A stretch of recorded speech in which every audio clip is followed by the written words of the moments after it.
What's going on YouTube? It's your host, Bruce GNT, and we're here to talk about what happened at Governor Shapiro's home, where I've heard about it before, where someone tried to set his house on fire while him and his family were in it. And I was like, okay, let me just wait a little bit until they come out with all the information that I'm going to talk about and report on it, and basically give my thoughts. I mean, there's not much I could give for when it comes to thoughts, because this is a horrific thing. You can't justify this, you know what I'm saying? And I really want to bring light to the fact that a lot of people, especially in this day and age, are trying to justify certain actions based off a perceived idea of what this person is, or good and evil, or right versus left. And it's like, no, all of it's wrong. You know, I said the same thing when it was the attempted assassination of the president.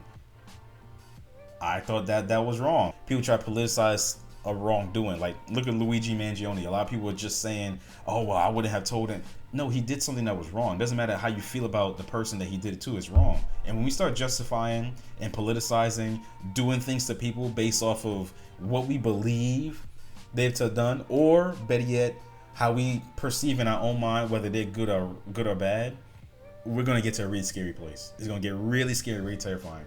Because I'm gonna tell you what, if there's a person out there that could justify the killing of someone, or the burning of someone's home, or the attempted assassination of someone, trust me, you could justify just about anything. There are people out there that want to justify certain things. I'm just like, whoa, I don't think that's right. Let's not waste any time. Let's jump right into this and discuss. This kind of violence is becoming far too common in our society. And I don't give a damn if it's coming from one particular side or the other, directed at one particular party or another, or one particular person or another. It is not okay. And it has to stop. Really strong words there from Governor Josh Shapiro. We're learning new details this hour about the shocking political attack in Pennsylvania. The home of Governor Josh Shapiro set on fire early Sunday morning while the governor and his family were inside sleeping. Today, investigators revealing new details about the suspect, including plans that he had if, in fact, he had come into direct contact with Shapiro. Let's get right to CNN's Danny Freeman. He's live for us in Harrisburg, Pennsylvania. Danny, these pictures are just so hard to look at. Governor Shapiro, obviously, has been someone who has a very straightforward and pragmatic messaging on many a political topic, and I think you could really hear in his voice the conviction that he has around this. What more are we learning about the person who did this, why they did it, and how we ended up here?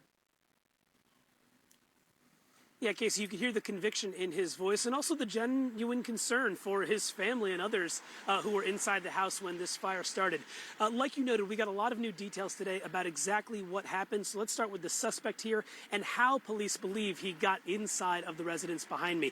We're talking about 38-year-old Cody Balmer, and police say that on Saturday night, overnight. This isn't a joking time, but that's a very apt name, Cody Balmer. I didn't even know it was that bad. I heard about it and I was like, okay, let me wait till I get a little bit more information, but I had no idea it was to that extent. Can you imagine how terrifying that is? Your home is a place where you come for like rest, where that's supposed to be your safe space, where you congregate with your family, your loved ones, you sit, you break bread and everything like that, and someone just violates that and just they try to destroy you and your family like that. Can you imagine what that does to a person's mind? The whole thing is just horrific, because I can't imagine what would have happened like if this wasn't caught. Like, they just would have been gone. That's it.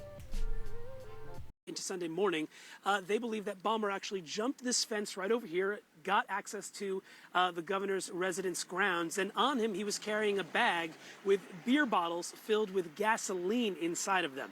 Now, this is all while the governor and his family were sleeping. This man, Balmer, according to police, then went over to this building behind me. It's in the southwest corner, not thankfully where the governor and his family were sleeping. He broke a window, threw a makeshift Molotov cocktail into the building, then broke another window with a hammer that he brought with him, climbed into the residence himself, and threw a second incendiary device inside of the building as well. He then, Casey, was able to escape by jumping back over the fence, but this is where the story kind of takes a remarkable turn. On Sunday, he actually turned himself into police. He went to Pennsylvania State Police headquarters. It's a massive complex right here in Harrisburg, and he essentially, according to court documents, confessed to the crime and admitted that he was the one who set fire to this particular building. But this is perhaps the most chilling part about that. When he was speaking to investigators, again, according to court documents, police asked him, as you noted, what was your plan if you had encountered Governor Shapiro inside of his residence? And he told police he would have, quote, beaten him with his hammer. But Casey, one of the troubling parts also about this case is that when it comes to motive, we still really don't have a ton of information. In those court documents, he told investigators that he had a general hatred toward Governor Shapiro, but still there's no more larger evidence as to what made him jump over that fence and set fire to the governor's residence, no less on the first night of Passover on Saturday, Casey. Yeah, all right, Danny Freeman, we are just learning in here as well that Cody Balmer, the suspect here that you've been reporting on, is going to be arraigned at 5 p.m. Tonight. I ain't gonna front. He looked like the type to do it. Cody Balmer. The name is apt. The look is apt. I mean, like, it just screams he would do something like this. I'm kind of interested. Like, was there no security measures? Not saying that he has like armed guards or whatever, because you know I don't really know his pockets or his lifestyle. Not too sure, but I'm surprised. Like, they didn't mention anything about like a security system or anything like that. You would think it would not be so easy, especially in this day and age, which is a sad thing to say, that it would be so easy to get to a governor's home, break a few of his windows, and then throw essentially Molotov cocktails into his residence and, you know, not get caught. Because I mean, essentially, if he didn't turn himself in, he just wouldn't have been caught. That's what it seems like to me. So that whole thing is just terrifying. I mean, look, we've heard Jasmine Crockett say that they've been under a whole lot more pressure, getting a whole lot of death threats and everything like that. It's not just one side, it's both sides of the aisle, you know. And I don't want them to make this a whole political thing. Yes, it's political, obviously, but political in the sense of, hey, only this side is getting death threats, or only this side is, you know, actually having attempts. It doesn't matter. The fact of the matter is that people are far right and then far left are taking it upon themselves to do these horrific things to people and try to put them in harm's way because of them not liking them or political ideology. No, we need to condemn these things when they happen. Doesn't matter what side of the aisle that it happens on. It's still wrong. You can't take it upon yourself to just enact your own brand of justice against someone because of a perceived notion that they're good or evil. That's not how that works. That just in to CNN here. Danny Freeman, thank you very much for that. And we did hear from President Trump briefly on the arson attack when he spoke with reporters in the Oval Office as he sat with the president of El Salvador. Watch. The attacker was not a fan of Trump, I understand, just from what I read and from what I've been told. The attacker basically wasn't a fan of anybody. It's probably just a whack job. And certainly a thing like that cannot be allowed to happen. All right, and joining our panel as well is CNN Senior National Security Analyst Juliette Kayyem. Juliette, let me start with you just on, you know, obviously we're still getting new details in terms of, you know, what this man was up to. Clearly, he wanted to be known to police because he turned himself in. Yes. Clearly, this was a political target. Again, we don't know what role anti-Semitism may have played in this. We don't know exactly what role politics may have played in this. Donald Trump seems to be trying to say, well, he didn't do this because he loves me, which of course is often how Donald Trump, you know, talks about the world, is how it impacts or references him or doesn't. What does it say to you? I mean, this is the latest in a string of violent incidents aimed at politicians. What does that tell you? We're in a stage where there's sort of this normalization of political violence or the threats of violence against political figures. And I want to talk about motive. We tend to think, well, this person's a Democrat and hates Republicans. This person's a Republican and hates Democrats. What we're seeing now, certainly with the Trump assassination attempts, is a very mixed, confused motive. People who sometimes are political or not political at all, but who are using the target is now a political person. It's not a sports person. It's not an entertainment person. It's not even a family member. And I think that can be blamed for the heightened threat levels that we see in the political discourse, the threatening of violence as a response to political disagreements. Even, in fact, I just have to say, like, even the Oval Office meeting you all were just talking about, like, there's this tinge of, if we don't like you, we're going to, like, throw you to El Salvador. There's a sense of the discourse. So like I was saying, I don't like how they try to relate things to, because I saw that whole I saw the whole conversation between Trump and El Salvador. That's not the conversation at hand right now. That's not what we're talking about. And both sides do it. I'm not just saying that one side does it. Both sides do it because we just saw how the president, and they're not wrong, he does relate a lot of things to himself. I mean, that's evident. If you ever see him talk, he does. They always try to relate things back to, well, you know, this political party, even when they say they're not. Look, at the end of the day, and I already said it, it doesn't matter. The fact of the matter is that it's being done, and what I think is going on is that it's being hidden behind the guise of, oh, hey, look, this is because a political thing. No, there are people out there that are sick in the head that are just doing things because they want to, you know. And there may be some political leanings when it comes to it, sure.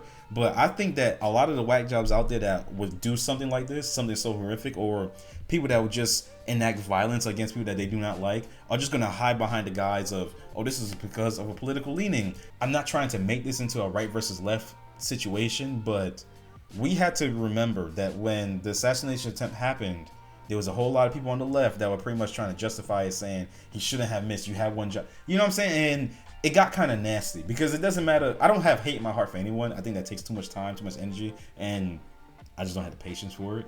When one side was kind of joking about it, justifying it, and saying, you know, oh, shouldn't have missed, the other side was like, hey, look, this isn't right. And then things started happening on the other side, then back and forth, back and forth. We need to condemn these things when it happens in general. Point blank. And not just the people in media, not just the people in politicians, you know what I'm saying? But the common people as well. Because we're getting too comfortable saying, oh, well, too bad that this person missed. Or, well, too bad that they woke up in time. You know what I'm saying? Like, no, it's disgusting. It's gross. I don't know if these motives are as pristine as they used to be.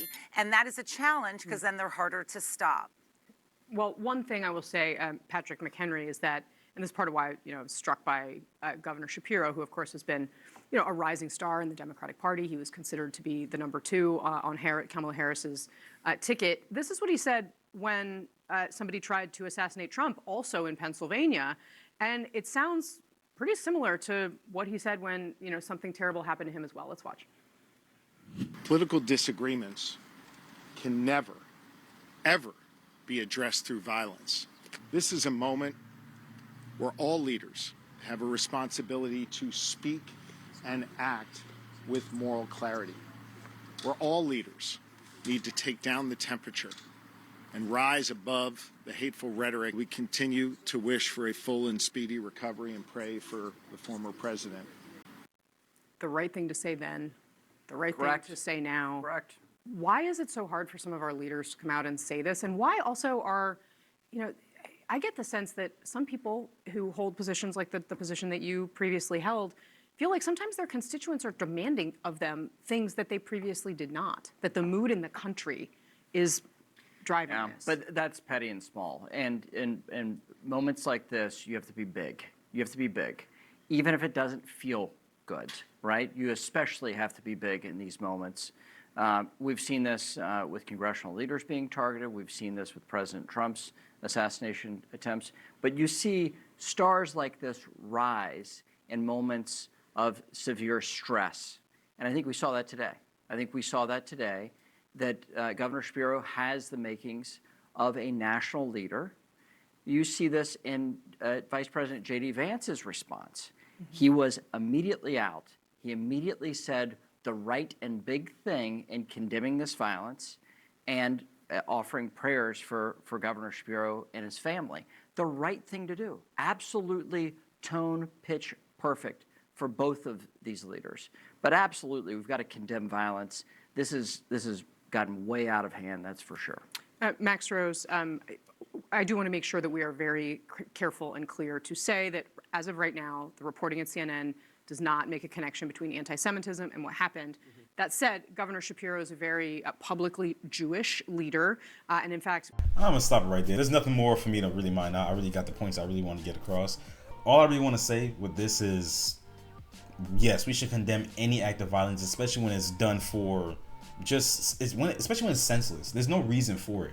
There's no reason for anyone to condone or say that this is right on any side of the aisle. And that's really all I have to say about that. That's it. It's simple.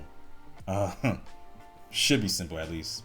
You guys already know the drill. If you enjoyed the video, leave a like, comment down below, tell me your thoughts. Tell me, like, what do you feel is actually going on? Do you feel like this is becoming like normalized to the point where we're just gonna see something like this every week? Hopefully not, or every month or so, you know, where it's just people are being attacked because of the political leanings, or maybe even religiously, depending on how this story like kind of like fully fledges out. But yeah, like, tell me your thoughts and subscribe if you want more. Peace.